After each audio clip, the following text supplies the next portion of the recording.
Do you want to leave the military as a millionaire or as a bankrupt fool? These are 5 mistakes that I see a lot of service members make that are totally avoidable and will help you with both your career and your financial future. So let's dig in. For those who don't know, I'm Dave, and I blew up online as I documented my journey from military to millionaire, where I went from an enlisted active duty sergeant buying my first house to exiting the military with 116 rental units as a financially free gunnery sergeant. Along that journey, I have seen many a service member make really good financial decisions and really terrible financial decisions. Good career decisions, terrible financial decisions. And I see it all because people message me either when something goes really well or when something goes really terrible. And then in the middle, I don't hear from them at all because they're just like, la, la, la, la, la, la, la, la. And then something either really good or really terrible happens and they reach out to me to either celebrate or be like, oh my God, Dave, I didn't listen, what do I do? So we're gonna dig into all that right now. The very first mistake that a ton of service members make, especially early on in their career, is they just assume that they're gonna do 20 years. Realistically, less than 20%, I think it's like 15 to 18% of service members do a full 20 years and retire. Now that could be for a number of reasons. 1, you might get in the military and decide you just freaking hate it. 2, you may get injured and get medically separated. 3, you might mess up, and do something that gets you forced out of the military, or any other number of things could keep you from staying in the military. A lot of people halfway through, they decide that they're tired or they want to settle down or there's a major life change and they just decide that that's no longer their goals. And so there's nothing wrong with any of these reasons. There's nothing wrong with anybody for doing one term versus, a retirement at 20, 30, 40 years. But you should buffer for the fact that 20 years is not a sure thing. Because if you plan on making the military 20-year career, you are more likely to not spend your first enlistment setting yourself up for success.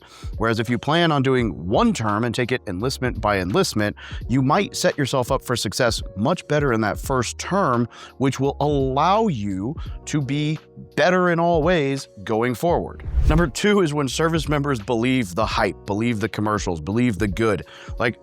Here's the thing, when you're joining the military, it is not all glitz and glam. You're not slaying the dragon, you're not rock climbing a wall to pull out your sword and transform into dress blues. You are not 24/7 nuking terrorists and dropping bombs and shooting guns and there are those moments, maybe not the dragon slaying part, but there are great moments in the military. It is one of the greatest adventures in life that you could have. And it was the greatest adventure. Almost all of my greatest adventures in life come from time in the military. That said, day-to-day life closer resembles a 9-to-5 job, and often a 9-to-5 job where you sit around and twiddle your thumbs for 2 or 3 hours wondering why you're still at work because they don't have anything for you to do. And that's even truer of combat arms jobs like infantry or whatever, where when you're not actually training, what does an infantry guy do when he's not training? You don't necessarily have a job outside of training, so you do BS, you clean things, you organize things, you pretend you're training and memorize things, you sit around twiddling your thumbs, bored on your phone or not on your phone, wondering what you're doing at work still because they don't want to let you go home. And I mean, that's all well and good, right? I get it. But just know that it really does more or less resemble a 9-to-5 a large majority of the time that you are actively serving. And while there are times where you will work extensive hours and 24-hour duty posts or be in the field for 3 weeks or go on a deployment and be very active for a long period of time, there are also times where for a decent amount of time, you will just be sitting and in an office or in a big room waiting on the guys in the office to tell you what to do next, or if you can go home, or just counting the time till chow so you can go eat. And so there's also a lot of downtime in the military. And if you're smart, you'll use that downtime to do things like listen to my book on Audible, or you can download it for free on a PDF to read it here at this QR code, or other books, or educate yourself via podcasts and YouTube and books, rather than just wasting time twiddling your thumbs, wondering what you're still doing at work. You could be using that time to proactively educate yourself on your future. But the bottom line is this: the military is not always sexy, fun adventure.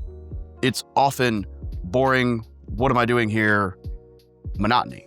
And so there's nothing wrong with that per se, but just know that that's the case and buffer so that you can, manage your expectations. You see, if I told you that you were going to get paid for a full 8 hours of work and really you were only going to do like 3 hours of work and then sit around and BS with some of your best friends, you'd be like, dude, that sounds like a great job.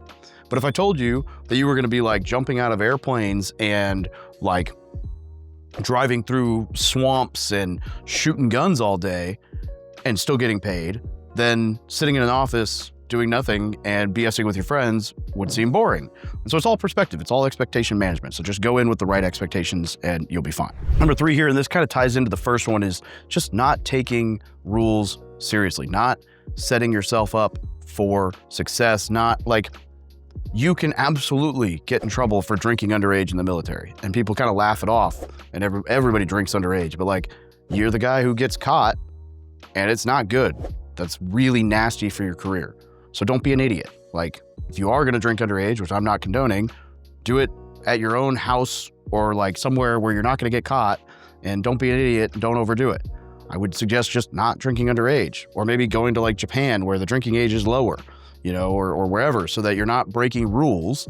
You're not going to get yourself in trouble, and, you know, just keep yourself out of trouble. And obviously don't drive. Like, don't do the whole DUI thing. It's not freaking worth it. There's no reason to ever get on in a vehicle after a drink or two, right? Like, I've seen way too many service members end up with an NJP or a court martial or worse, dead because of driving under the influence, which is because of drinking, whatever, right? Like, not worth it. It's not worth it for your career. It's not worth it for your loved ones. It's not worth it for anybody. Just, you know, abide by normal rules. I watched a guy, well, I didn't say watched, I wasn't there, but bought a Hayabusa for his very first motorcycle and thought that he would take it for a spin before he did the, whatever they call it, the motorcycle safety course you're supposed to do. You're supposed to do like a driver's school before you can legally ride your motorcycle in the Marine Corps, right? And I don't know how all the other branches do it, but in the Marine Corps, you get your motorcycle license, you can buy a motorcycle, but you can't, the Marine Corps says you cannot ride it until you've done their like 1 day or 2 day, whatever it is, motorcycle safety course, which teaches you basic handling skills, how to counter steer and how to lean and how to stop. And because it's a motorcycle, it's a powerful thing. And it really is very not that complicated to ride once you master the basics. But until you master the basics, it's very easy to mess yourself up. Case in point, this guy on one of the turns going from Camp Pendleton, if you're familiar with Camp Pendleton, between Margaritaville, which is 33 area, and I want to say Las Pulgas, wherever the Arty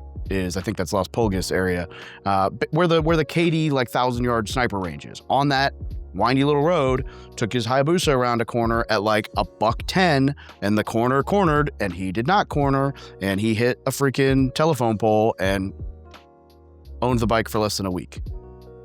Not worth it, right? Like, just understand that some of these laws aren't fun, but they're there for a reason.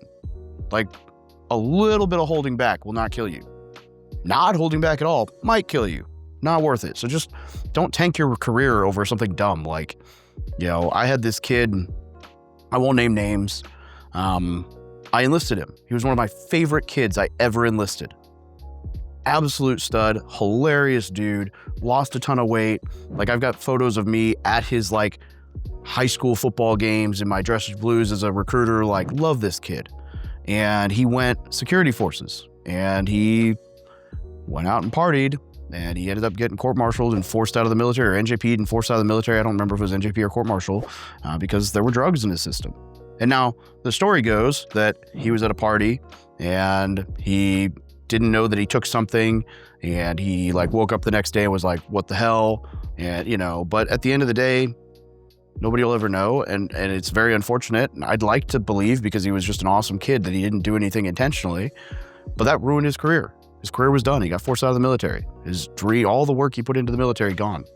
No honorable discharge, no benefits, no, like, it's just very sad. And that stuff happens. So don't put yourself in a situation where that stuff can happen, where you either accidentally or, you know, you're intoxicated, so you just say, fuck it, do something that can hurt your career for the long term. It really will have detrimental effects. No matter what, don't do anything that could get rid of your benefits. Because, like, there's nothing worse than getting out of the military and doing that time and then not even having the benefits to show for it. That's awful. I feel so bad for those people. Well, some of them. You know, it's also self-inflicted. So, like, Don't be an idiot. In that same vein, remember that like double jeopardy applies. If you get a DUI in the civilian side, you're still gonna get in trouble on the military side, and you're gonna have to pay for and deal with all that stuff on the civilian side. You'll get hit both times, not worth it. All right, number 4 is not taking advantage of your thrift savings plan. Now, this is even more true after January 1st of 2020, where the blended retirement system went into place. And so now anyone who joins the military is in the BRS, which means that you will get an automatic matching contribution, and then at your two-year mark, it'll be up to 5% matching contribution, meaning if you contribute 5% of the thrift savings plan, they will match another 5%. The government is legitimately going to give you a 100% return guaranteed day one. You put $10 in, you get $20 contributed, and you only contributed 10. It's very hard to lose long-term on a portfolio where you only invested half the money and you're up 100% already. Now, I would recommend contributing more than that 5% and still getting the 5%, but I've got entire videos on your thrift savings plan, as well as it being one of the very first chapters of my book, which again, QR code, The No BS Guide to Military Life, free for you to download on PDF, or you can buy it on Amazon or Audible, whatever, but I want to give it to you for free. Which will talk about how to use your thrift savings plan, what kind of funds to allocate your money into, whether or not you should be in the Roth or the traditional TSP, and how that affects your taxes both now and later, and all of the things you need to know. And this is one of those things that I'm passionate about because I invested in the thrift savings plan the first 7 years I was in the Marine Corps. I put 10% away. I thought I was doing the right thing, 8 to 10%. I thought I was doing the right thing, and I left all that money in the G fund, which is arguably the worst fund that you could have it in as an 18-year-old, especially in the run-up after the '08 crash, and I didn't know. I had no idea how to use funds or what the funds were or whatever. And if somebody had just pulled me aside and said, hey, knucklehead, you're doing all the right things, but change this to that. Like, they could have even opened my account and been like, click, click, click, click, done. I don't know how many clicks it is and whatever. You get the idea. Like, one change, one simple automated, never have to touch it again change to my allocation was the difference in 6 figures. And I'm not joking. Like, I left the Marine Corps with like $116,000 in my thrift savings plan that could have easily been, I did the math once. And when I did the math, it would have been $250 to $300K, depending on, like, just averaged out over the fluctuations through that time period that my money was sitting in the G fund, by just simply changing. Double, more than double what I had on the back end would have existed with the same amount of effort. Like, what if I told you, hey man, I see that you're deadlifting 200 pounds, but if you just change your grip, tomorrow you'll deadlift 410, and you had to do no extra work. Like, that's solid. Why would you not do that? But I had no idea. I didn't know what I didn't know. So nobody sat me down and told me that. Nobody showed me how to use it. So I'm very passionate about helping people with their thrift savings plan and their basic finance stuff, which is why I give the book, because it talks about that. And then number 5 here, there should be no surprise if you follow this channel, the VA loan. One of the biggest mistakes I see service members make is not using their VA loan, or falling into the buy a house at every duty station myth, which honestly, not the worst strategy in the world, depending on where the market is in the cycle and where you buy. I know plenty of people who bought at every duty station and crushed it, and I know people who bought at every duty station and they didn't crush it. So blanket advice, buying at every duty station, bad. However, using your VA loan to purchase a cash flowing, like house hack investment property in the right way at every duty station, great. And here's what I mean by that. You should underwrite every property as if it was an investment, even if you plan to live in it. And then if possible, you should house hack, meaning you should buy a duplex, a triplex, a fourplex. You live in one unit, you rent the others out. You can even rent bedrooms out of the unit you live in and then rent the other units out. And this works at every market. It could be a $200,000 shit duplex in the middle of Podunk, Missouri, where I live, or it could be a $1.2 million fourplex in the heart of downtown San Diego, or a $1.93 million duplex in Venice Beach. These are all real world examples. I know people who've done all of this, and in all 3 situations, they lived for free, and when they moved out, they cash flowed. One of them, the fourplex in San Diego, not only did he live for free, but he rented the 2 of the 3 bedrooms out of the unit he lived in, and he actually cash flowed while living there. And then when he moved out, actually, I don't know for sure that he has moved out, but when he does move out, he'll be cash flowing even more. And so he's getting paid to live in downtown San Diego in a house that he put 0 down on that it's gone up in value significantly because he bought it like 4, 5, 6 years ago. And so it's just gone up in value while he's paying the note down, while his tenants are paying the note down, while he's living for free, getting paid to live there. Like house hacking with the VA loan, which doesn't have to be a duplex, triplex, fourplex. It could be just a nice single family 5-bedroom house that you rent out other bedrooms to single service members. I've got a friend who did that in a kick-ass 5-bed, 4-bath in Camp Pendleton area.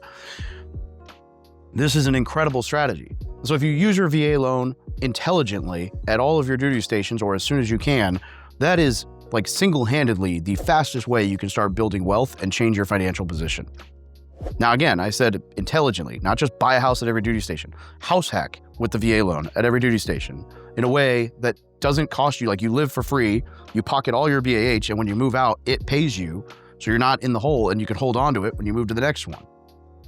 Or you could even do like a live-in flip. You could buy a fixer-upper with the VA renovation loan and renovate it and live in it the whole time you're at your duty station. And then when you leave, you can either rent it or sell it because you've built equity into that by forcing a value add by renovating the home, right? So all these great ways to use the VA loan. Like I've got a whole playlist on it to check out.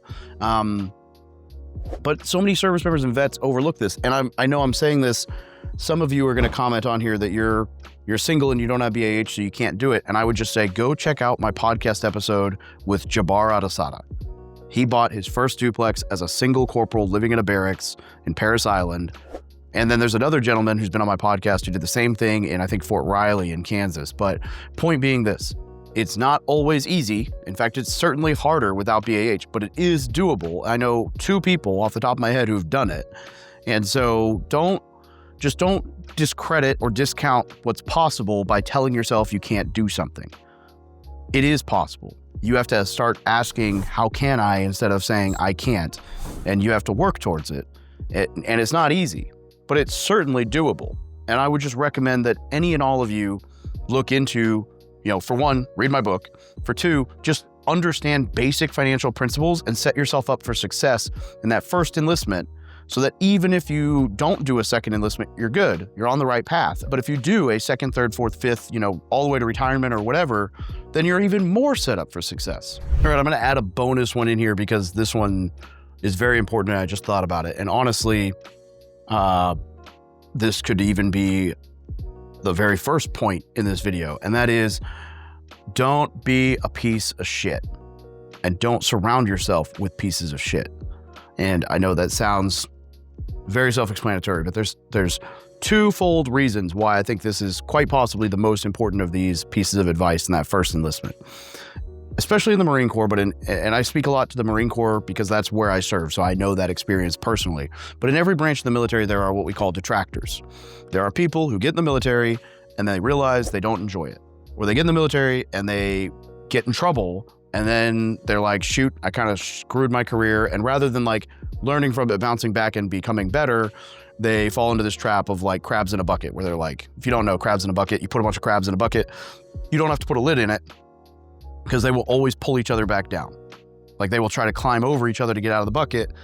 And so when one is about to escape, they'll pull it back down to try to get out instead of it being able to get out. And so that mentality of like pulling people down, like, avoid the negative Nancys in the military. The people who are like, the military sucks, this isn't for me, I never should have joined. Like, there will unfortunately be some of those people. Ironically, most of them will be the ones who wear the red, like, retired US Marine hat, or not retired, but like Marine Corps hat, and they're like the most swagged out, the most motivated, gung-ho civilians you'll ever run into. But while serving, there are these people, and they are just bad influences. They're detractors. So stay away from those people, because they like negativity, and that kind of like just awfulness is, unfortunately, it's contagious. And so like, you don't want to surround yourself with those people, and you don't want to be perceived as being surrounded by those people, because it doesn't bode well for your career. And the other side to this, not being a piece of shit, is this: you should be networking while in the military. Some of these people are friends that you will have for life, and some of them will go on to do very big things. Some of them will not, and that's fine. You shouldn't just network with people because of what their future life looks like. But it is a bonus to have networked with people who then turn around and do incredible things out of the military, and having those connections, because that military bond is tight. For random example, one of the dudes that I deployed with, we got blown up together on the same day, 2 separate IED blasts, 50 yards apart from each other, is now super high level tech background at a company, I'm not going to name the company, but that we all know and love. It is a company that vets love, and he does incredibly well for himself. He's starting his own tech startup right now. Another guy, he was my platoon sergeant on deployment, has worked at both SpaceX and now that company, also does incredibly well. I guess if I'm going to name SpaceX, I might as well. So Black Rifle Coffee, right? Vets love that company. So anyway, so like they both do incredibly well in their W-2s. I have a buddy I deployed with who makes like hundreds of thousands of dollars a year as a security guy for, like government officials and private sector, like very wealthy people. I had a buddy who got out and did underwater welding and did very well for himself. One of the guys that I worked with, who was my boss, now runs a international company, jiu-jitsu company. I've got guys I networked with military-wise or real estate-wise who do multiple 7 figures a year in real estate transactions, real estate services. I've got a ton of buddies doing 100K months in real estate. I've got people that I served with who have now invested in my deals. I've got people that I served with that I've invested in deals with or helped raise money for. Like the list goes on and on and on. You are going to, in a lot of cases, do business with and or be friends with these people for the rest of your life. And so just don't be a piece of shit. Like how you do one thing is how you do everything. Enjoy your time, serve your time, do well in your time. People will remember that, and they will remember you for not being a piece of shit when things start going well or when you need help or whatever. And like, don't play the victim. The military is an incredible jumping off point. It was huge for me in life. It'll be huge for you. So just avoid a couple of these mistakes and just do the right thing, and you will be incredibly successful. That said, I mentioned it a couple times, but I'm gonna drop this QR code one more time. This book, The No BS Guide to Military Life, How to Build Wealth, Get Promoted, and Achieve Greatness, was the book that I wrote the last year I was active duty about every single thing that I wish I'd known when I joined the military.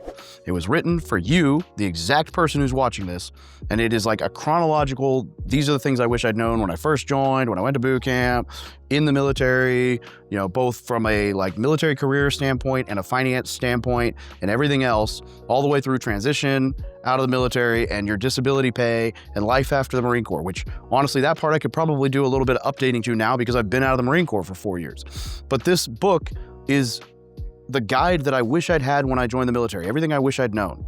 And as I mentioned before, it's on Audible. I narrated it myself. It's on Amazon. You can buy it in hardcover or softback on Amazon, but you can also just download it for free with this QR code and get the PDF. Now, personally, I would rather read a physical book or listen to an audiobook than a PDF, and I get that, but I can't just give away the physical books for free all the time because it costs me like $22 to ship it to somebody, and I would be broke very fast. And I can't, unfortunately, Audible doesn't have a way for me to just give the book away for free, so we give the PDF away, and then you're welcome to the other options. But that book can and will set you up for success if you put it to use. So just read it. Or at least, if nothing else, skim the sections that you think applicable to you and read the ones that matter at the time that you're serving. So like, oh shoot, this one's applicable right now. And then don't read the rest until you need it. Use it as a guide, print it out, highlight it, whatever. But I want to give that to you. So scan the QR code. I'll drop a link in the description as well. And, I felt like that was a better engagement method than just being like, hey, if you like this, comment down below or subscribe and smash the like button. But all of those things help the channel as well. I'm nothing if not authentic. So my phone overheated. So what I get for using my phone for this video instead of my actual camera. As you could see by the sweats, this was a casual video. I just wanted to talk to y'all. So that said, I wasn't going to ask you to subscribe or like or any of that stuff, which is why I just thought I'd throw the book out. Now, obviously, all that stuff helps, so feel free to engage in that way. But I love you guys. Hope you got something out of this video. Semper Fi.